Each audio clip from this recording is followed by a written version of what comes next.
So this is Mako. Well, it doesn't have a polo club. It has a school and a road.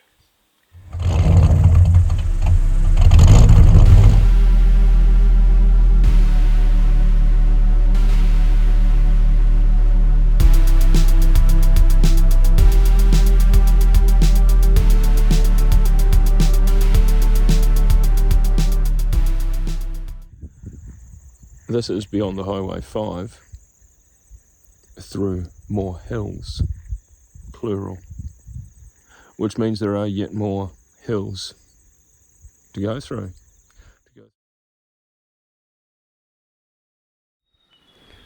If you're easily confused, look away now. This is the Moki Tunnel.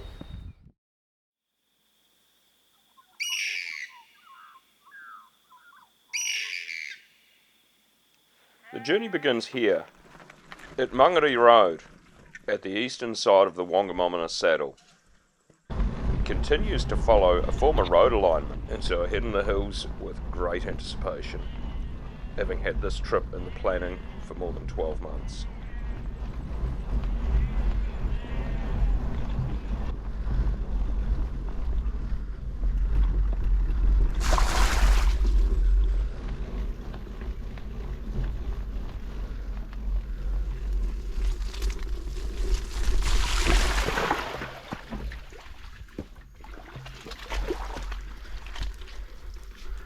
With periodic gentle drizzle overnight, the Papaklo surface has become incredibly greasy and incredibly boggy. A characteristic that defines the landscape in this part of the country. Greasy peanut butter mud, and oh, that scenery. It just makes this part of the world so special.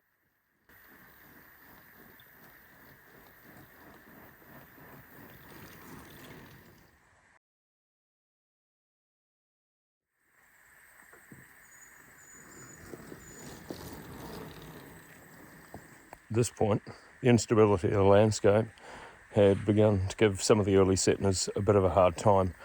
And this is one of the points where this original road deviated from the surveyed road. This tunnel behind me being a tunnel for a dray road. While attempts have been made to try to reopen the tunnel, the cliff faces, as you can see, are incredibly unstable.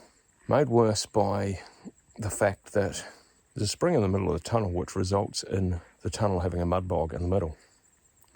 Encapsulated in the tunnel are 2 lanterns and a wooden wheelbarrow used by previous farmers to not just maintain the tunnel, but because of its length, using the tule lanterns to light the way so that the sheep would pass through it.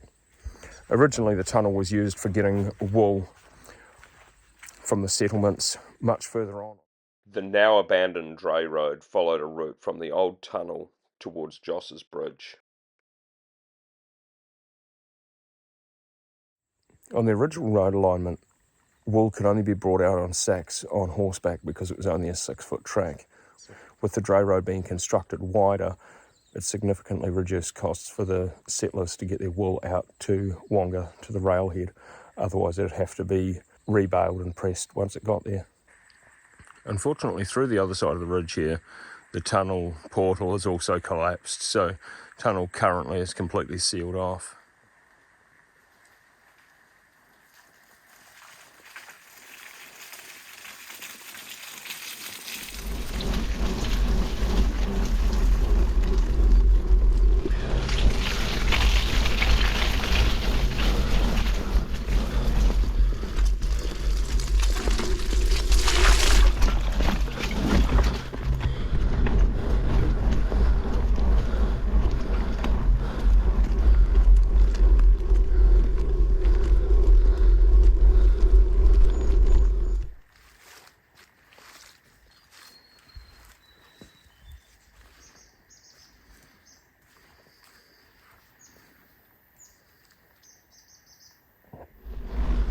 After about 45 minutes, I found myself at one of the other, less known Taranaki road tunnels.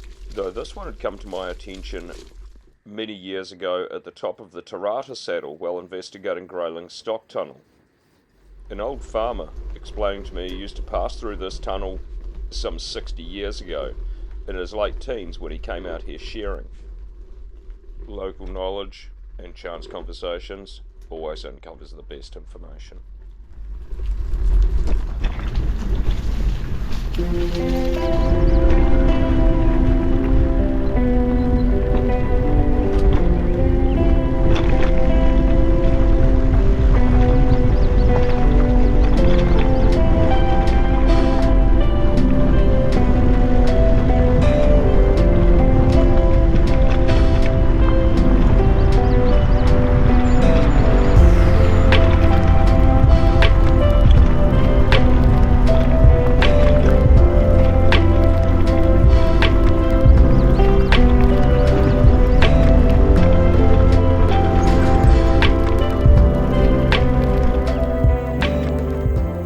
Even today, it's plain to see the challenge that the landscape and geology would have held for the settlers in this area and why they abandoned the road. From here, the original road alignment deviated, heading down the right-hand side of the ridge. Somewhere in between the ridgetop and the current farm track that we see today. Eventually, the proposed route would have met up near the bottom of the valley. The road would have continued heading west to join the Waitara Valley Road, some of which is being formed today, is found in the back blocks of Matau, though the road is incomplete and doesn't join up with Uriti as the original intention was to be. Well, two routes would have continued east towards Mako and the Tahora Saddle. Mangapaka Road following approximately the ridgeline from where we stand. Those who have ridden the Renegade's muster, however, will have followed part of this route.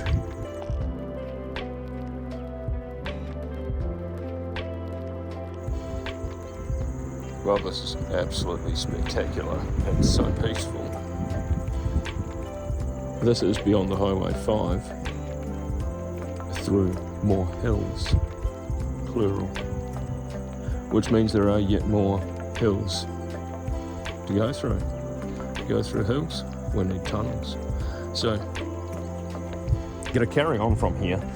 There's approximately 50 kilometres of track on the Forgotten Ridge trails, and Glennis and Walter are absolutely fantastic hosts and very knowledgeable and passionate about the history here as well. And so, without a doubt, I intend to come back. So if you do want to see that, hang around. Not sure when that will be, but also I'll put the details in the bio and on the website, and so you can get in touch with them as well if you want to come out here and have an explore on your mountain bike, on foot, adventure bikes, and I believe also horse tracks as well, but they can give you all the details on that. I'm so grateful to those guys for their hospitality and knowledge and just taking the time and allowing me to come out here as well. So cheers, let's carry on.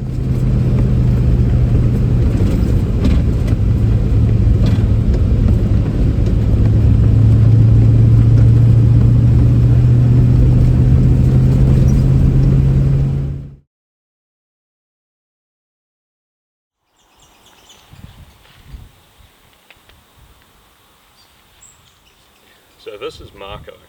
Well, it doesn't have a polo club. It is a school and a road. It's on this road that Mangapaka Road was intended to meet further up in the valley, which would have provided a route around the Wangamomina Saddle, bypassing Wangamomina, and included more tunnels. Allegedly. How many more on that route? Still unsure.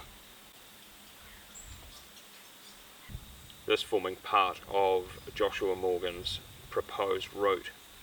Though I have spent an unreasonable amount of my time and that of others trying to locate the original maps and therefore the original locations of these tunnels. But in the words of John Bon Jovi, hold on, I'm not done.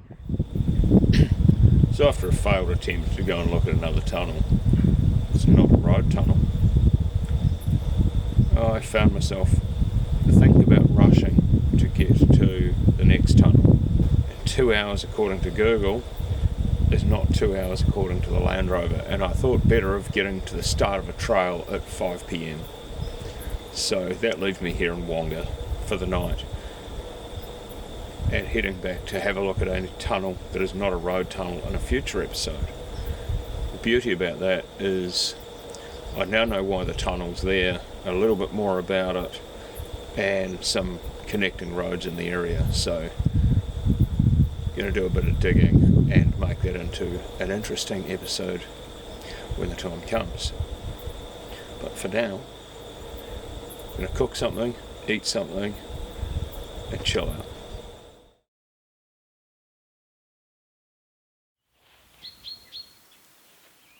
This is a Moki tunnel.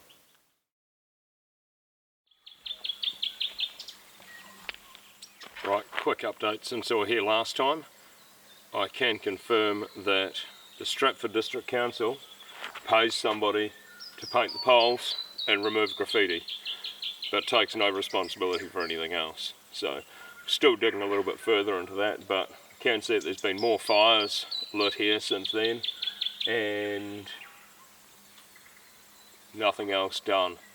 So if you've seen Beyond the Highway 3 Part 2, you'll know what I'm talking about. But if not, go back and watch it. This rest area has an interesting history for me, and beautiful bird life.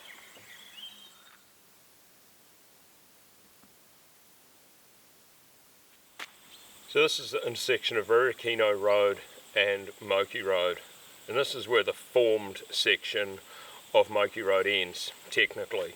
Up until the 1970s, this section was open to traffic, and still reads as a road today, hence the no exit. The exit's that way, the way that I've just come, where we left off on Beyond the Highway 3, Part 2. So I have spoken to Doc recently. For many years, this loop, the Moki track, Ririkapa track circuit, had been open to mountain biking. That has since changed. The Doc website now reads as not recommended for mountain biking. I have spoken to Doc and clarified that that is, no, you are not to mountain bike the circuit. However, the information I obtained said yes, it is okay to mountain bike into the Moki Road tunnel, or the Moki Stock Tunnel, Moki Track Tunnel, depends on what you want to call it, where you read about it. They have said that it is okay to ride into the tunnel, as that is a surveyed road alignment. So that's what we're going to do.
And this here is also a Moki road tunnel. So the Moki Stock Tunnel, as it's commonly known, the tunnel on the unmaintained formed part of Moki Road, has been on my list for many years, but never been any up-to-date track information from Doc or those types of things over the years, and up until recently didn't necessarily have the confidence to go doing middle of nowhere hike a bike by myself. So this, knowing that it's pretty good and having spoken to Doc about this section of it, is brilliant. That said, I would like to come back and do the rest of it at some point, but it'll be on foot, and that's quite a big undertaking. It's a 45-kilometre loop, and it's a big section of road in the middle, so it's not something you can do solo. But it's awesome to have ticked off a third Moki tunnel, a third tunnel in general on this trip, but it's not actually the third. I visited 4 tunnels on this trip now, and so one of those tunnels, having spoken with the landowner, they do not wish for it to be publicised, so that hasn't appeared in the video, but very cool to have been able to go and view that tunnel and the surrounding area and hear the story of the failed settlement from a few people I've interacted with over the course of the weekend. So another absolutely outstanding trip to this point, even if it has felt a little bit rushed at times. The irony of smiles per hour isn't lost on me this trip. The whole time I've felt like I've been rushing to try and get everything in, hence not having 5 tunnels, but that's okay. Let's carry on. You guessed it. It's a tunnel on Moki Road. 3